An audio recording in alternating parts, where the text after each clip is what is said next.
What is going on, ladies and gentlemen? Twigger here with another high ELO commentary focusing on two members of Cloud9 Gaming. We have Meteos, the jungler for Cloud9, and we also have Balls up in the top lane playing Elise while Meteos is on one of his favorite junglers, Elise. I'm very excited to see what he's going to be doing on Elise. He played her a ton over the past few games in the North American LCS, even though that's now currently over and we're waiting for the summer split. But he also played it a lot at the All-Stars in Paris. And with Balls as well, he actually brought out Lee Sin in the All-Stars. We hadn't really seen him play Lee Sin very much at all. And he brought it out in the All-Stars, and actually he turned out to be a pretty mean Lee Sin, so I'm definitely looking forward to seeing what he can do against a very aggressive champion like a Jax, but odds are he'll do pretty well. But looks like actually the first blood is going to be happening in this bot lane, going over towards H-Core on that Lucian. Maybe just want to rewind that one and see exactly what happens here, but looks like Kog'Maw taking a little bit of poke damage from Lucian and Alistar. The flash coming out in the headbutt is going to knock him back from the Alistar, and that's, yeah, going to be a very dead Kog'Maw. But, just kind of some cool stuff going on here. Seeing an Alistar in the support role, don't really see that very frequently anymore, so it's really going to be cool to see if he can actually stand up to a more standard support like the Annie. But then also the Kog'Maw, who's not really a seen champion very much anymore in the ADC role, is going to be going up against Lucian, who is pretty much the ADC right now. In terms of other lanes, we have this mid lane right here, Riven versus Nidalee. It is actually a pretty standard lane. Riven doesn't get played all that much. Give me one sec here. I'm just going to actually reduce. It's really loud in my headphones. I don't know what it's going to turn out to be like on the video, but I'm just going to reduce it a little bit here. But yeah, in the mid lane over here, we do have Riven against Nidalee. Riven, not a very standard champion in the mid lane, but does get played every now and again in the mid lane, so not really the most obscure pick. And Nidalee, of course, being one of the main mids right now. So definitely exciting to see what Nidalee can do against a Riven. Pantheon, really cool. Got the new skin here. I think it's like the Dragon Slayer Pantheon. It looks pretty badass, I've got to admit. Pretty sweet animations there. Pretty expensive skin, but definitely worth it to look this good in the jungle. So get those pocketbooks ready. But Meteos doing what Meteos does best, farming up the jungle. Balls doing what he does best and winning his lane. Balls is one of those top laners I find, and a lot of the commentators have said it as well, that he's very underrated. He does die quite a bit up in the top lane, but even when he does kind of die and feed a little bit, he always comes back because Meteos helps him out. And in the late game, he always seems to do very, very well. So it'll be neat to see how he does in that top lane against Jackson. As we can already see, he's got a 20 CS lead on the Jax. It will even out a little bit more once this minion wave has been taken down from the Jax, but Balls already showing his dominance in this lane. Meteos is now here, actually, to give Balls a gank. I don't know if... no, it looks like Meteos is actually just going to back off on this one. Doesn't know where the Jax is. Jax is actually just going to place a ward over. Doesn't want Meteos to tower dive him. Looks like everybody's just kind of using this time to be and get their items, get this game really underway. Down in this bot lane, we do have that little bit of an item advantage for the Lucian since he did get first blood. Got that Vampiric Scepter over just Kog'Maw's longsword. Lucian also does have the boots as well, so gonna give him a little bit more mobility in comparison to Kog'Maw, who's quite a slow ADC, so they might actually be able to use their own mobility to really get an advantage in that lane. No buys currently happening between Balls and Jax. They're just gonna kind of continue to duke it out. Balls still doing very, very well. Missing that Q. I don't really know if he was trying to miss that Q or if he just wanted the attack speed from the Lee Sin passive, but either way, still doing well. 54 CS to 32. He's doing very, very well in terms of CS right now. The best in the game, and he's really last hitting well, really putting a lot of pressure onto the Jax. Meteos is now coming into the enemy jungle, maybe try to counter jungle a little bit. Doesn't look like it, and it doesn't look like Pantheon actually saw Meteos either, so getting free vision of the jungler is very, very important during this game. Meteos now here does land the cocoon. This might be a flash burn from the Riven, but no, not enough damage. Nidalee wasn't really there to follow up on that one, so Meteos is just going to go back, repel into that Wraith Pit, and start taking out some Wraiths. Dead even in CS in the mid lane. Really nothing too exciting going on there. In terms of the bot lane, very even as well, 43 to 47. Alistar going for the coin, which is kind of an interesting one. I would have thought that a tanky support like Alistar would have gone for the shield, but clearly knows a little bit more about this than I do. But looks like Lucian taking a little bit of damage. A great initiate from the Alistar. The heal has to be burned from the Kog'Maw to actually keep them alive during this one. Now Alistar's trying to run away from the Annie. Oh, I missed the kill. What am I doing? Pantheon came in for a gank here. I do have to watch this one. I'm trying to keep the camera where I'm talking. People had that criticism about the video, so figured I'm trying to keep the camera a little bit more stationed on where I'm and what I'm talking about. But the flash coming in from Riven to stun them up, and then also the stun coming out of Pantheon, that's just going to be nowhere that the Nidalee can go. The ultimate was also popped by Riven. That Windfear doing a ton of damage. Really buffing those stats. I don't even think that she used the second part of that. So, yeah, just a very, very good gank from the Pantheon coming around the long way. So, Balls finally going back for his first buy. The Bilgewater Cutlass has been purchased by the Jax, but looks like Meteos is now here for a gank. Annie's coming in to try to land a stun. The Repel coming down from Meteos is going to try to pop the Cocoon. Currently not doing enough damage to actually take him out. Alistar being stunned up by this Annie. A lot of damage coming onto him now. The Cocoon landing on him as well, but it's not actually going to be enough damage to kill Alistar or Lucian. So, unsuccessful gank, no summoner spells even being burned by Lucian or Alistar. So, well, sorry, the heal being popped by Lucian, but other than that, nothing else really being popped. Looks like Lucian's actually trying to gain a little bit of health from that lifesteal on his Vampiric Scepter on those golems. He might actually just want to stay in lane to pick up that that next wave of CS that they might try to push. Nearly getting stunned up once again. So much damage coming from this Riven. And now it looks like Pantheon is going to use the Grand Skyfall right in on this one. The flash coming out in Italy as well. Might actually get away from this one. Very nicely played. And it looks like the Jax was coming in to try to do a gank here as well. So Nidalee really having only one way out and chose the right one with a very well-timed flash getting away from that three-man gank. So it looks like Meteos now trying to make something happen here. Nidalee is going to come in for this one. Lands a spear, does a ton of damage, and Meteos is going to take down that one. Jax is now in a bit of trouble. The Timber's coming out with a great stun. It looks like the double kill going for Meteos.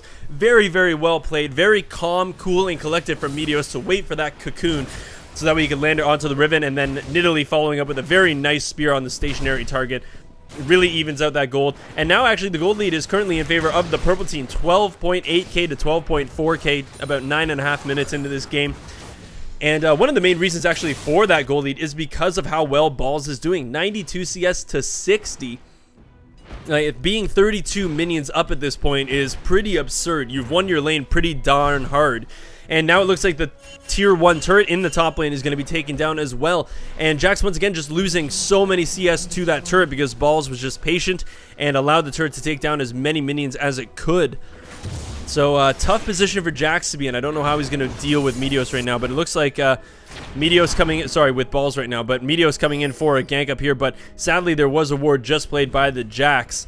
And Meteos is just going to be standing in there. He's got egg on his face, just looking like a complete fool. You're making a fool out of yourself, Meteos. Stop waiting there. But it looks like we have a bit of a push in this bot lane. Annie and Kog'Maw doing some damage to this turret, using that W for the extended range. And doing a fair chunk of damage to that turret. It looks like the Kog'Maw is going for that Blade of the Ruined King build. But Alistar with a great flash stun here, but stunned up right simultaneously by that Annie. So not actually going to lead to anything. It looks like Alistar popping his ultimate. Kind of a curious time to pop it. He wasn't stunned up. So I guess he really wanted to engage on that one, but that's just a wasted ultimate from Alistar. So nice little bait there from the purple team, getting that ultimate out, and also the flash from Alistar, not having to burn anything themselves. So a little bit of advantage for the purple team on that one in that bot lane. So Nidalee opting to go for that early tier of the goddess. Going to stack that up very, very quickly with her pounce. 280 already stacked up for that tier. Why is it that something happens every time I try to talk about somebody else? So it looks like Meteos just coming down this bot lane. Annie does have her Timbers available right now. Pantheon coming down. Going to be in turret range probably for a turret shot. The flash coming out of the Kog'Maw immediately. But Meteos just there for a perfect counter gank. You could not have asked for better timing than that. The Repel coming out of Meteos as well. Alistar is very low and does not have his ultimate available because it was just used. The red buff procs from Meteos. Auto attacks are landing on him. The Annie's going to pick that one up smoothly. The teleport coming down from the Jax right now. Annie's auto attack is not going to be enough to pick up the Lucian, but it looks like Kog'Maw might be very, very dead from this Jax. Nidalee coming down as well as the Riven. Kog'Maw was finally taken down from the Jax. That's going to be a kill and an assist going towards the Lucian. But now it looks like Meteos setting his sights onto the Riven. Going to have to really time this Cocoon very well. Why am I looking at the Alistar? They do pick up that kill. And that's going to be 2 kills in favor of the, sorry, 3 kills actually, because the Pantheon went down as well in favor of the purple team for only the Kog'Maw. Very, very well played. And also the second tier turret going down for Balls. So it looks like Balls now trying to fight this Pantheon. A really weird glitch right there with the dragon kick. But Balls does end up surviving there. And now look at his CS difference. 123 to 69 with 2 turrets down in his lane. Balls has dominated his lane, and with all that going on, all the work being done in the bottom by Meteos and the bot lane, and Nidalee also joining in on that when they take the first dragon of the game, and they're now sitting at 20.1k gold. It's a big difference right now for only 12.5 minutes in the game. It's going to take a lot of work for this purple team to get, sorry, the blue team to get back into this game, especially with how dominant Balls is being. Like, how do you compete with that right now? Jax really would not be able to fight him 1v1. He already has that Hydra already on him, the Ravenous Hydra. It is the Hydra, right? Yeah, like always, the Hurricane and the Hydra, you never see the Hurricane, though. But Ravenous Hydra already picked up by Balls and an extra pickaxe. So he is sitting with a ton of damage. And his execute ability is going to be phenomenal with that AD stacking. So Nidalee going for a very kind of late game build, I have to say. Opting to go for that Seeker's Arm Guard, but I'm not going to talk about that right now because finally I'm in the right place of the action. Pantheon jumping in, stunning up the Kog'Maw. The nice pulverized headbutt combo, sorry, headbutt pulverized combo is landing onto the Kog'Maw. That's going to be a very, very dead Voidling, well, Void creature, I guess. Great Nidalee Spear, and a flash coming out of the Meteos, as well as an amazing heal coming out of the Lucian, I believe, to actually save Riven for this one, and a big team fight erupting, but it looks like Pantheon is going to be a casualty in this one. And Nidalee is now just waiting to start landing some spears. Tibbers is going to tank up this turret for right now. A lot of damage going on to the Riven. That's going to be a killing spree for Meteos. And now here comes the dive. Torgan Freeman is going to pick up the kill onto the Alistar. And a great amount of turret control and aggro swapping works so perfectly for that dive. And now a kill as well for Balls in the top lane against that Jax. A 1v1, just catching him off guard here. And it looks like Jax is not going to get away from this one. Just gets absolutely dominated with the damage coming out of Elise, and there's the execute. That dragon kick doing so much damage, and he's going to lose out once again on a very big wave.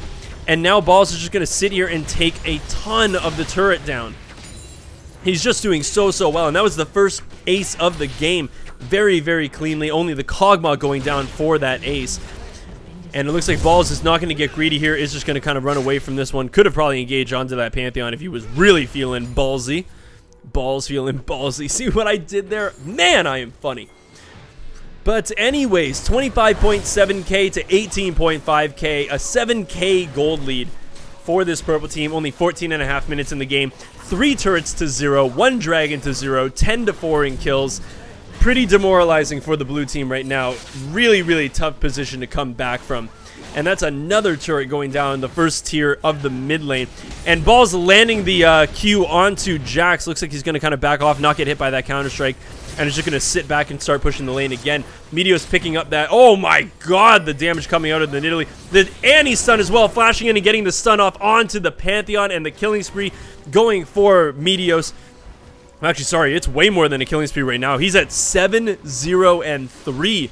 Man, is he having a good game. Him and Balls are really dominating this game. Really, really good to see. Balls really just having a good time here, waiting to get that Q out and hit that resonating strike. But, wow, Meteos and Balls doing very, very well this game. But as I was saying about Nidalee previously, going for a very safe build, it seems. Getting that early Tear of the Goddess, very smart play on Nidalee. You can stack that up very, very fast, and you get that into a very quick Seraph's Embrace. Apparently. It's Seraph's Embrace. But Seraph's Embrace is what I was trying to say there for that very big AP boost and that mana shield, which is just ideal to have on a squishier champion like Nidalee if you get caught. But also going for the Seeker's Arm Guard, so really going for that early Zhonya's Hourglass. So really kind of being cautious about her getting engaged on by this Riven and the Jax and the Pantheon. A lot of AD damage and a lot of burst. So, smart play so far, and it seems as though from what we saw with some of those spears, they are still hitting very, very hard, so not really having to worry about that AP damage right now because it seems to still be doing work against this enemy team. Looks like there is nothing in the jungle to counter jungle here. The blue buff's gone. The wolves have been taken. Only one little wolf is left. The wraiths were taken. Only one little wraith was left. They really have done such a good job at counter jungling, and the blue team just has not had time to actually go in and clear the jungle. It's a 10k gold lead 16.5 minutes into the game. Really, really tough spot to be in for the blue team. But it looks like the Jack's trying to make a move onto this Nidalee. Does manage to land the stun, but Nidalee now turning this away, noticing that Annie's there. They do not want to engage on this one. But now here comes Meteos, doing some damage to the Lucian. The red buff proc has been activated, so the W's of Kog'Maw are going to be easy to land. Meteos picking up the kill onto Lucian, and now the Grand Skyfall coming in from Pantheon. The repel coming out from Meteos is going to get away from this one, but here comes Nidalee and Annie, trapping these guys off, doing a great pincer maneuver. The flash coming out of the Alistar. He is going to almost positively get taken down here. Torgan Freeman, I was going to say Morgan Freeman, seems to be a very good League of Legends player, but Torgan Freeman on that Nidalee, taking that one down. Meteos is now going to probably take down this Pantheon. A great spear once again landing, and Smoothie on that Annie, going to pick up a kill. And all that being said, Balls has not left this damn top lane. He's taken down that third turret, that inhibitor turret, and the inhibitor is going down. Balls is like single-handedly winning this game. Like, the purple team is currently just doing a great job. Oh, here comes the execute, though, and a great Q landing, but a great pulverized headbutt combo from the Alistar going to land onto Balls, but it looks like Balls is just going to run away from this one. They're not probably going to be able to pick up this kill. I really doubt it, unless there's the flash coming out of Lucian, but a great safeguard coming out. Here comes the Lucian ultimate, and that is going to be a kill. Finally, Balls being shut down in this top lane. He didn't even have a killing spree, though, so really there was nothing horrible to lose there, but he's 100 CS ahead of his lane counterpart. And that's not, it's the global gold, which is insane.